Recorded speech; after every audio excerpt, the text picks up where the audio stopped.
Salut Grégoire de la Fracama. Salut 37 degrés. Dis-moi, c'est quoi ta drôle d'installation que tu as là? Cette drôle d'installation, en fait, on appelait ça une exposition interactive pour faire de la prévention pour les risques auditifs. Elle s'appelle très exactement Oui, bien entendu. En fait, c'est un projet qui a été développé conjointement par la Fracama, Labomédia et Emetrop. Emetrop et Labomédia, c'est donc une structure qui fait dans le multimédia globalement, qui est sur Orléans, ont conçu cet outillage. Et en fait, en gros, c'est un outil plutôt ludique et à la fois didactique pour faire de la prévention sur les risques auditifs en concert. C'est très simple. Et maintenant, je t'invite à tourner ta caméra pour regarder tout ce bazar.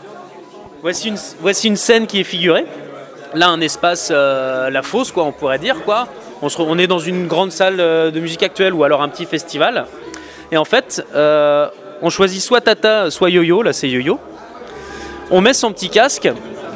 On a son casque sur les oreilles. Et en fait, dans le casque, on va entendre, selon si on approche ou on éloigne Yo-Yo du devant de scène, un son représentatif de ce qu'on va entendre si on est tout proche des enceintes ou plutôt au niveau de la régie. Et donc là, ça va nous indiquer à peu près à quel niveau d'exposition de décibels on est exposé. Donc là, par exemple, Yo-Yo, il est exposé à 90 décibels.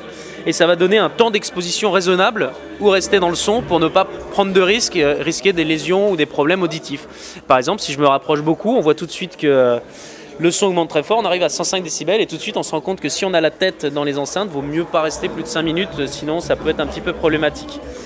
Plus on s'éloigne, plus on se rend compte qu'on peut rester longtemps sans prendre de risques. Et après, on est là pour faire de la médiation. C'est avant tout un outil de sensibilisation.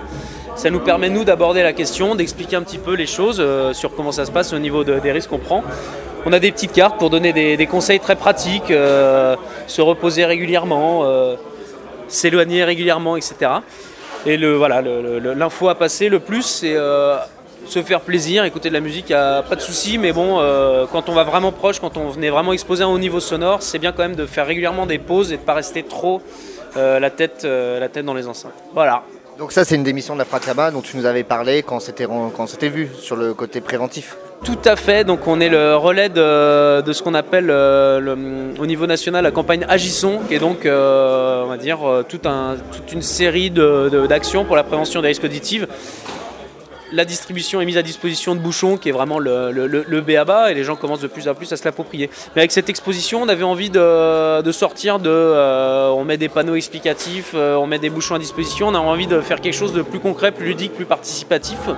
Et on est assez content parce que ça fait depuis octobre qu'elle est en circulation et beaucoup de structures la demandent, et le public en général est vraiment assez emballé par le concept. Merci. De rien, à bientôt 37 degrés.